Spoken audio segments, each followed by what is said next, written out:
வணக்கம் நண்பர்களே. தொழில்துறை வளர்ச்சி இது இல்லாமல் இனி நீங்கள் தமிழ்நாட்டில் நலத்திட்டங்களை செயல்படுத்த முடியாது, அல்லது நலத்திட்டங்களுக்கான நிதியுதவி உங்களுக்கு கிடைக்காது, நிதி ஆதாரங்கள் தொழில்துறை வளர்ச்சியில் தான் இருக்கிறது அப்படின்னு ஒரு யோசனை, ஒரு ஆலோசனை முதல்வர் விஜய் அவர்களுக்கு தெரிவிக்கப்பட்டிருக்கிறது. தொழில்துறை வளர்ச்சி என்றாலே அவர்கள் புதிதாக முதலீடுகளை பெறுவது, தொழில் இண்டஸ்ட்ரியல், அதாவது தொழிற்சாலைகள் தொடங்குவது, முதலீடுகளை ஈர்ப்பது அப்படின்ற விஷயத்துக்குள்ளே போகணும். ஆனால் அவங்க வர்றவங்க கேட்குற முதல் கேள்வி என்னவாக இருக்கும், ஏற்கனவே இங்கே தொடங்கப்பட்ட தொழில்கள் எந்த நிலையில் இருக்கிறது, அந்த முதலீட்டாளர்கள் லாபம் சம்பாதிக்கும் அளவுக்கு ஒரு சாதாரணமான சூழ்நிலை இங்கே நிலவுகிறதா, இப்படிலாம் கேட்பாங்க இல்லையா. ஏற்கனவே உள்ளவங்க கேட்பாங்கல்ல, நீங்கள் ஏற்கனவே இருக்கவங்க எப்படி இருக்காங்கன்னு கேட்பாங்க, புதுசாக வர்றவங்க. அப்போது இங்கே மிகப்பெரிய தொழிற்சாலை கிட்டத்தட்ட 2000 கோடியை டேர்ன் ஓவர் பண்ணது, இல்லை லாபம் சம்பாதிச்சுன்னு வச்சுக்கோங்க.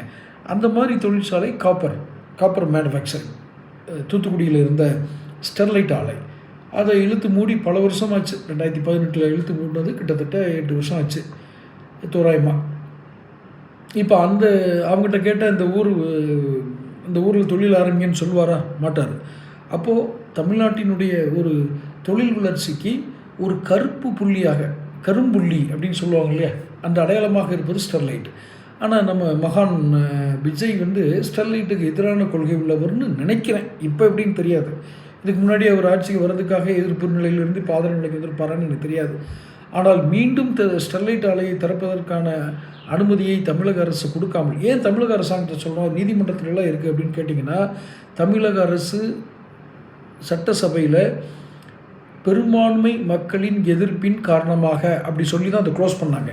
அதுக்கப்புறம் நிறைய எவிடன்ஸ் எடுத்தாங்க, கோர்ட்டுக்கு போனாங்க, சுப்ரீம் கோர்ட் வரைக்கும் போய் அதை உறுதிப்படுத்துகிறாங்கங்கிறதெல்லாம். அப்புறம் முதல்ல அவங்க அதை க்ளோஸ் பண்ணதுக்காக அவங்க கொடுத்த இது சட்டசபையில் போடப்பட்ட தீர்மானம். இதே சட்டசபையில் மக்களின் வாழ்வாதாரத்திற்காக, மாநில வளர்ச்சிக்காக, நிதி ஆதாரங்களுக்காக, மக்களின் நலத்திட்டங்களுக்காகன்னு ஏகப்பட்ட ஆகன்னு போட்டு அதை திரும்ப திறந்துடலாம்.